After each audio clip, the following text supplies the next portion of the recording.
आ जाओ मेरे शेरों, आज की इस वीडियो में आप सबका स्वागत है। बिल्कुल, संस्था संचालक किसी शेर से कम है क्या? और वो भी ऐसे समय में जहां हर कोई गिद्ध की तरह निगाह लगाकर बैठा है कि कब किस एनजीओ को और कैसे ठग लिया जाए। जी हां, बिल्कुल, मैं बिल्कुल अपनी बात को प्रामाणिकता के साथ हमेशा कहता आया हूं और ऐसे ही कहना पसंद करूंगा।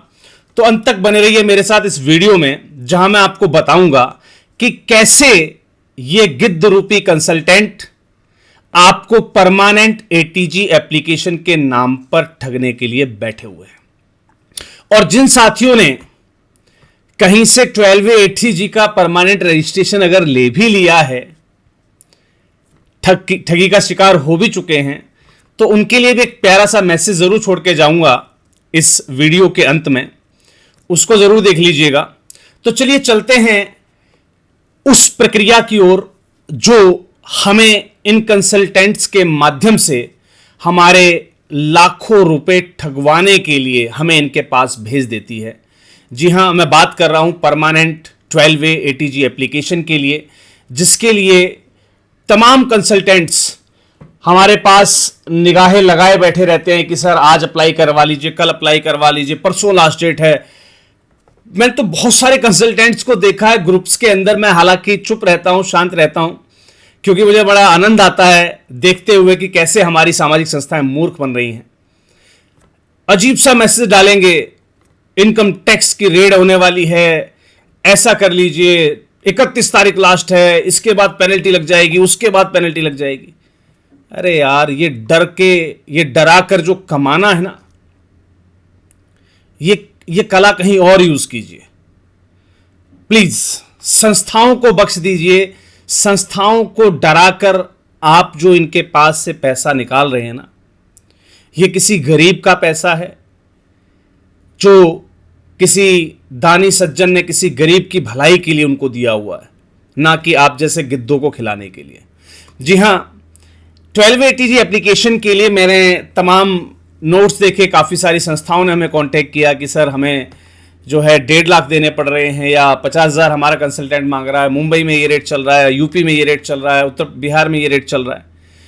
इन सब ठग और कंसल्टेंट्स के चक्कर में आप मत पड़िएगा। मैं आपको बताता हूं कि एक्चुअल में वो जो नोटिस, इनकम टैक्स का जो नोटिस है ना, जिसे देख के आप घबरा जाते हैं और इन गिद्धों को आप पैसे दे देते हैं, उस नोटिस का मैं आपको सही मायना समझाता हूं कि आखिर वो नोटिस, पहली बात तो उसकी कोई वैल्यू नहीं है। अगर वो नोटिस आपके पास आ भी रहा है तो उसके पीछे कारण यही गिद्ध हैं। कैसे? Let me show you. क्योंकि मैंने भी ऐसे ही एक गिद्ध से अपनी संस्थान के लिए एप्लीकेशन करवाया, क्योंकि मैं जानना चाह रहा था कि एक्चुअल में ये लोग करते क्या हैं, कैसे संस्थाओं को ठगी का शिकार बनाते हैं। तो लीजिए सर, आपके सामने है मेरी खुद की संस्थान माधव जन कल्याण फाउंडेशन, जिसका आप ये ब्रांड नेम यहां देख रहे होंगे, राइट। मेरी खुद की संस्थान माधव जन कल्याण फाउंडेशन का 12वे एटीजी एप्लीकेशन, जिसको मैंने आपके सामने रख दिया, इस फॉर्म को जो उन्होंने अप्लाई किया, क्योंकि टेक्निकल व्यक्ति से आप कहां भाग कर जाएंगे, राइट। तो मैंने वहां से अप्लाई करवा लिया, और अप्लाई करवाने के बाद मैंने इस एप्लीकेशन को खोल कर देखा तो इसमें मुझे पता लगा कि इन्होंने ये करते क्या है एक्चुअल में। मैं दिखाता हूं आपको। ये मेरी संस्थान का एप्लीकेशन है। यहां पर हमारी संस्था का पैन नंबर, नेम, एड्रेस, बाकी सब चीजें हैं, और यहां पर है क्लॉज, जिस क्लॉज के अंतर्गत 12वे का एप्लीकेशन किया गया।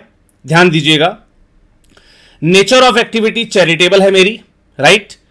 उसके बाद type of constitution non profitable company, बिल्कुल ठीक है, एनपीसी, यानी कि मैं सेक्शन 8 में हूं। ये मेरी संस्था का रजिस्ट्रेशन डेट है, और यहां पर था मेरी संस्था का रजिस्ट्रेशन नंबर, जो कि मैंने यूट्यूब की पॉलिसीज के अनुसार हाइडन की हुई है कुछ इंफॉर्मेशन।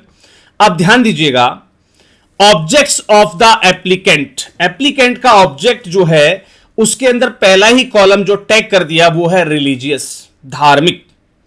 अब कुछ साथी, क्योंकि मेरी वीडियो को संस्थाओं से ज्यादा तो कंसल्टेंट ही देखते हैं भाई, इतनी नॉलेज तो इतना तो एनालाइज हम भी अपने यूट्यूब चैनल का रखते हैं ना। अब कुछ गिद्ध कहेंगे जी रिलीजियस कर दिया तो क्या कर दिया। अरे भैया, रिलीजियस वर्ड के ऊपर तो पता नहीं क्या हो जाता है। राजस्थान वालों से जाकर पूछो ना, रिलीजियस वर्ड को यूज करने पर देवस्थान विभाग का रजिस्ट्रेशन मांग लिया जाता है। Am I right? राजस्थान की संस्थाएं तो सर नीचे कमेंट कर दीजिएगा, क्या आपके यहां पर इनकम टैक्स ऑफिसर जो है देवस्थान विभाग का रजिस्ट्रेशन नहीं मांगने लगता इस रिलीजियस वर्ड के ऊपर? चलिए जी, बाकी के जो वहां पर कॉलम्स होते हैं इस 12 ATG एप्लीकेशन के अंदर वो उन्होंने फिल कर दिए, लेकिन लास्ट में जो 2 ऑप्शन दिए गए होते हैं वो भी सिलेक्ट कर दिए। कौन कौन से?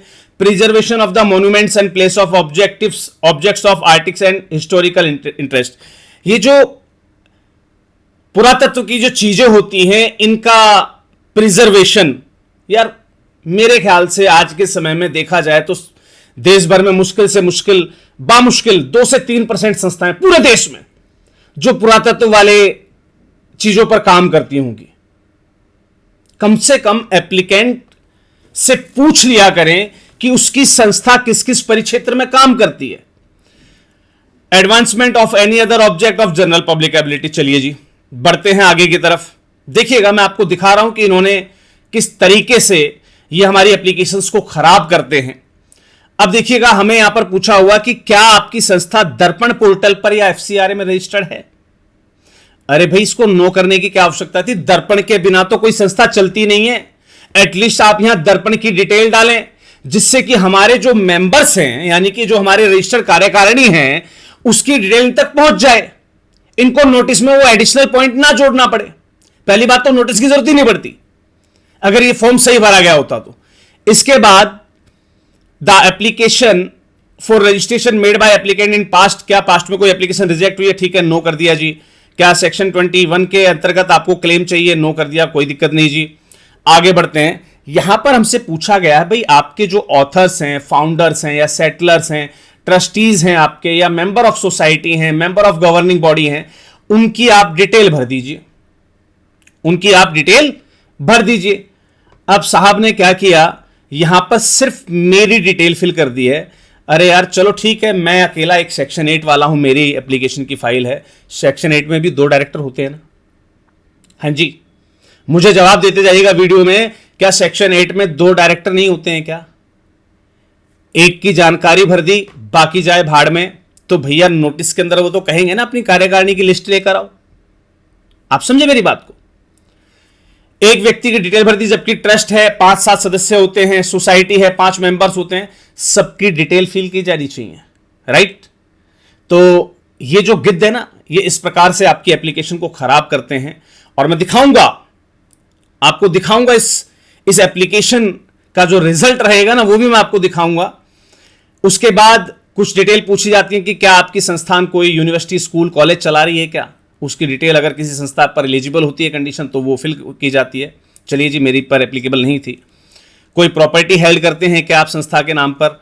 चलो जी, इसको ब्लैंक कर दिया क्योंकि मेरे संस्था के नाम पर कोई प्रॉपर्टी नहीं है। If any applicant has any income in nature of profit and gain, profit और गेन के रूप में हमारी कोई इनकम नहीं है। चलो इसको ब्लैंक छोड़ दिया, कोई दिक्कत नहीं है जी। अब देखिएगा, बड़ी कलाकारी वाली चीज दिखाता हूं मैं आपको। यहां पर संस्था के बैंक अकाउंट डिटेल की जगह गलत बैंक अकाउंट डिटेल फिल किया गया जानबूझकर, जबकि मेरी संस्था का जो बैंक डिटेल है, मेरी संस्था का जो बैंक अकाउंट है, वो कैनरा बैंक में तो है, लेकिन अकाउंट नंबर कुछ और है। बहुत सारे मेरे साथी संस्थान हैं जो शायद इस बात को अच्छे तरीके से जानते होंगे। मैं एक बार कोशिश करता हूं, अगर मेरे पास मेरा कैनरा बैंक की ई पासबुक, चलिए मिल गई मेरे पास, मेल मिल गया मेरा संस्था का जो अकाउंट नंबर है वो 9268 से स्टार्ट होता है और लास्ट डिजिट्स हैं 1575, राइट? मेरी संस्था का जो अकाउंट डिटेल है, मैं एक बार स्टेटमेंट को ही ओपन करके दिखा देता हूं। यहां पर पासवर्ड प्रोटेक्टेड 4 डिजिट है ना, मेरी पासवर्ड प्रोटेक्टेड है। ये जो एप्लीकेंट है वो मेरे लास्ट डिजिट जो हैं 1575 वो इसका जो है पासवर्ड है। मैंने सबमिट कर दिया, मेरी अकाउंट डिटेल खुल गई। सर ये अकाउंट नंबर आपको दिख रहा है यहां पर, माधव जन कल्याण फाउंडेशन 92683, मेरा अकाउंट नंबर ही चेंज कर दिया गया एप्लीकेशन के अंदर। आप समझ सकते हैं कि किस चालाकी से ये लोग हमसे पैसा ऐंठने का पूरा प्रयास करते हैं। चलिए जी, आगे बढ़ते हैं। यहां पर कुछ और डिटेल्स हैं जो ठीक है, रिकॉर्ड के हिसाब से जरूरत नहीं थी तो नो कर दिया गया होगा, नो इश्यू, कोई दिक्कत नहीं। चलिए जी, एक्टिविटीज है ना, activities nature of trade and business, चलिए नो है, ठीक है जी। Actual carrying out course of actual, ठीक है जी, नो है। अब देखिए सबसे बड़ा गेम कहां करते हैं लोग, details of assets and liabilities. हमारे ऊपर किस प्रकार के एसेट्स और लायबिलिटीज हैं। यहां पर मेरे पास क्या आपकी इनकम टैक्स फाइल की गई है लास्ट असेसमेंट ईयर की, यस कर दिया, ठीक है जी। मेरे पास कॉर्पस फंड क्या है, जीरो। फंड्स रिजर्व या surplus zero. Long term ability zero. Other liability zero. Other liability zero. Land and building zero. Other fix asset zero. Investment deposit made है ना, zero. Investment deposit mention under this zero. Other asset zero. कहने का मतलब हमारी जो audit होती है उसमें से एक सिंगल लेटर नहीं उठाया इस एप्लीकेशन के अंदर, सब कुछ जीरो फाइल कर दिया। यहां देखिए आप इनकम डिटेल्स के अंदर, income received in the last 3 financial years, यहां पर आती है हमारी गवर्नमेंट की ग्रांट्स और कॉर्पोरेट सोशल रिस्पॉन्सिबिलिटी वाली ग्रांट। तो ऑब्वियस सी बात है मेरी संस्था ना कभी ग्रांट लेती है, मैं कभी अप्लाई नहीं करता, तो ये ठीक है जीरो कर दिया। लेकिन यहां पर आप देखेंगे कि मेरे पूरे ऑडिट के अंदर ही जीरो फाइल कर रखी है, राइट। अब रिलीजियस एक्टिविटी के अंदर क्या आपकी संस्था ने रिलीजियस एक्टिविटी में कोई पैसा खर्च कर रखा है, नो। जब यहां इसको नो ही करना था तो वहां मेरी संस्था के अंदर रिलीजियस एक्टिविटी दिखाने की आवश्यकता ही क्या थी। आप समझे मेरी बात को। यही तो जवाब है जिनके क्लैरिफिकेशन के लिए फिर आपको बुला लिया जाएगा इनकम टैक्स ऑफिस में, और उस नोटिस को देखकर आप घबरा जाएंगे और दे देंगे इन गधों को जो है आप लाख रुपए, 50,000, कोई 50,000 मांग रहा है, कोई 80,000 रुपए मांग रहा है, कोई 1 लाख मांग रहा है, कोई 1.25 लाख मांग रहा है, कोई 1.5 लाख मांग रहा है। इन गिद्धों पर अपना पैसा मत लुटाइए, राइट। इसके बाद बात करते हैं अटैचमेंट्स की, समझिएगा बड़े गेम को। यहां पर सेल्फ सर्टिफाइड कॉपी मेरी संस्था के रजिस्ट्रेशन की वो मांगी गई है, जबकि मुझसे जब डॉक्यूमेंट मांगे गए एप्लीकेंट के द्वारा तो मुझसे सेल्फ सर्टिफाइड कॉपी नहीं मांगी गई। समझिएगा गेम को जानबूझकर। Self certificate copy of the document evidencing the creation, यानी कि अगर आप यहां पर आप सर्टिफिकेट लगा रहे हैं तो यहां पर आप अपना बायोलॉज वगैरह कुछ भी ऐड करेंगे, नहीं ऐड किया गया।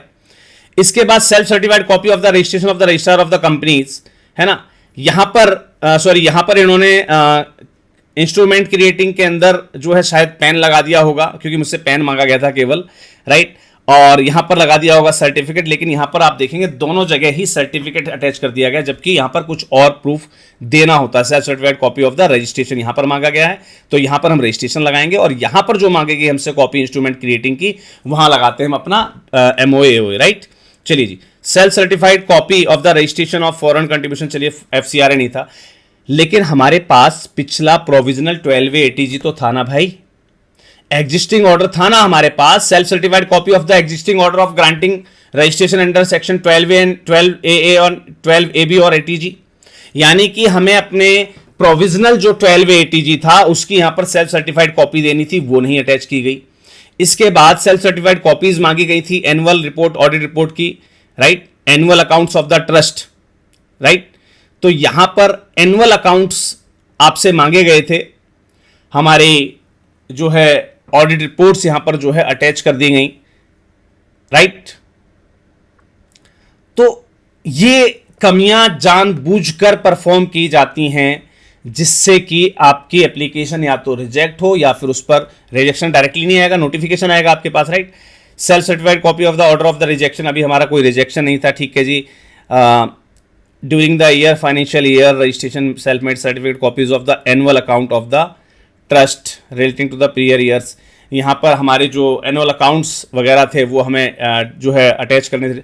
Self certified copy of the document evidence adoption of the objects, चलिए ऑब्जेक्ट्स में कोई चेंज किया हो तो उसके लिए यहाँ पर लगाना था, लेकिन यहाँ पर डॉक्यूमेंटेशन के अंदर आप देख रहे हैं कितनी बड़ी कमियाँ की गई, वो भी जानबूझकर, क्योंकि इस पर एक नोटिस आए और हमारे सीधे साधे बोले वाले संस्था संचालक, क्योंकि अब वो क्लेम नहीं कर सकते, क्यों, क्योंकि यहाँ पर जब इसकी वेरिफिकेशन करी जाएगी ना, वो करी जाएगी आपके पैन से ही, यानी कि इस एप्लीकेशन को फाइल करने वाला कौन है, मैं खुद हूं, समझिएगा, क्योंकि आपके ही द्वारा फाइल करवाई जाती है। वो तो सिर्फ एप्लीकेंट का काम कर रहे हैं, आपके नाम पर कंप्यूटर ऑपरेटर का काम कर रहे हैं वो।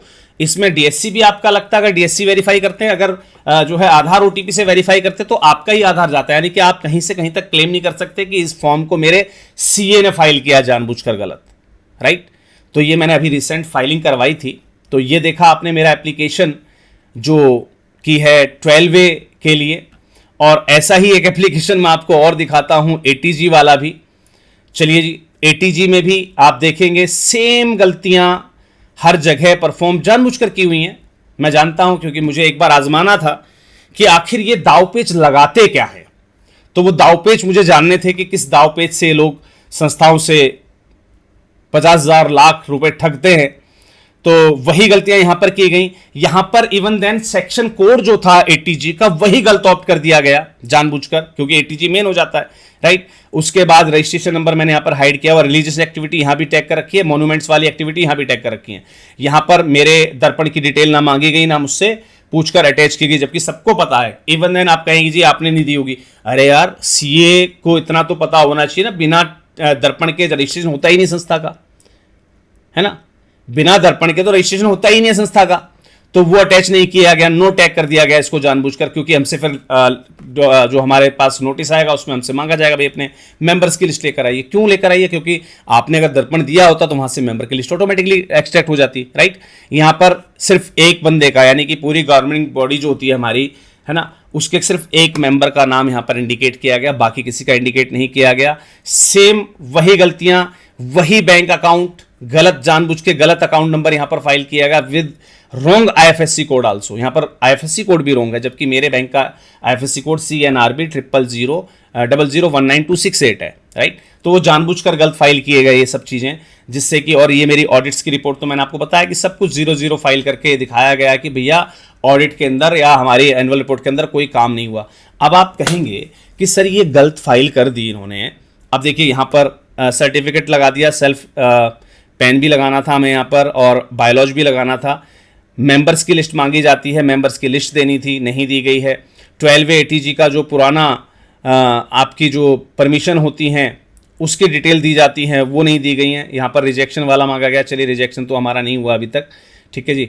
यहाँ पर आप देखेंगे self certified copy of the existing order, ये वाला 12 एटीजी जो हमारा प्रोविजनल वाला था उसकी एप्लीकेशन अटैच नहीं की गई, और ना ही यहाँ पर हमारा जो एनुअल अकाउंट्स है ना, हमारा जो एनुअल अकाउंट बनता है उसकी भी कॉपी कोई अटैच यहाँ पर नहीं की गई है। इसके लिए तो नोटिस आते हैं हमारे पास कि भाई अपना एनुअल रिपोर्ट लेकर आ जाओ, अपनी ऑडिट रिपोर्ट लेकर आ जाओ, है ना। यही गलतियाँ की जाती हैं जानबूझकर। चलिए जी, अब ये हमारे जो गिद्ध हैं, ये हमारे जो सो कॉल्ड गिद्ध हैं, हमारे जो ये कंसल्टेंट हैं जो इस प्रकार की हरकतें करते हैं, सबसे पहले मेरा एक मैसेज इनको डायरेक्टली है कि यकीन मानिए, ये जो आप पैसा संस्थाओं से ठगने का प्रयास कर रहे हैं ना, ये संस्थाओं की जो है ना मेहनत की गाड़ी कमाई है, इसको ठगना बंद कर दीजिए। और जो संस्थाएं इनसे ठगी का शिकार हो चुकी हैं ऑलरेडी, उनको तो मैं सिर्फ एक ही बात कहना चाहूंगा कि अब भी अगर आंखों देखी मक्खी आपको निगलनी है तो साहब रोज निगलिए, मुझे कोई फर्क नहीं पड़ेगा, पैसा आपका है, आपको जहां मन चाहे वहां लुटाने की स्वतंत्रता है, राइट।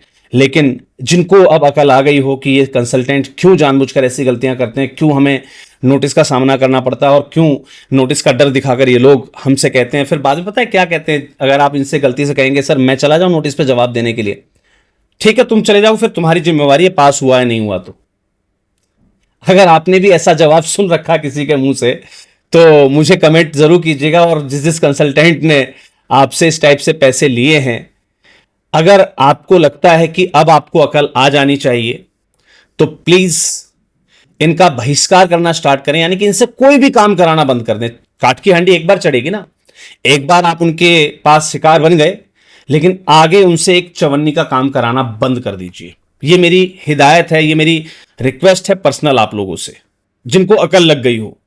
और नहीं अकल लगी हो तो साहब पैसा आपका, स्वतंत्र हैं आप, चाहे 1 लाख खर्च कीजिए चाहे 1.5 लाख खर्च कीजिए, और इतना ही पैसा खर्च करने का शौक है तो सर मेरे पास भी एक कंसल्टिंग टीम अवेलेबल है। उसको सिर्फ आपको इतना कहना है सर वो 1.5-2 लाख वाला एटीजी एप्लीकेशन आप भी करवाते हैं क्या, तो मेरी टीम भी आपको हाँ का जवाब देगी, है ना। और आप 1.5-2 लाख यहां देके भी करवा सकते हो अगर पैसा ही खर्च करने का शौक है तो। और अगर पैसा खर्च करने का शौक नहीं है तो वीडियो को लाइक कर देना। हर एक उस कंसल्टेंट को जो इस टाइप से पैसे मांगता है उसके पास मेरी वीडियो जरूर पहुंचा देना, कि उन तक एक मैसेज पहुंच जाए कि मैंने उनको गिद्ध बोला है ना। हर एक ग्रुप के अंदर ये वीडियो पहुंच जानी चाहिए। बाकी संस्थाएं जो आज शिकार नहीं हुई कल होने वाली, उन तक वीडियो जरूर पहुंचा देना अगर जरा सी इंसानियत आपके अंदर बकाया हो तो। और साथ ही साथ नीचे कमेंट बॉक्स में लिख देना कि आपको 12वे ATG एप्लीकेशन की वीडियो चाहिए।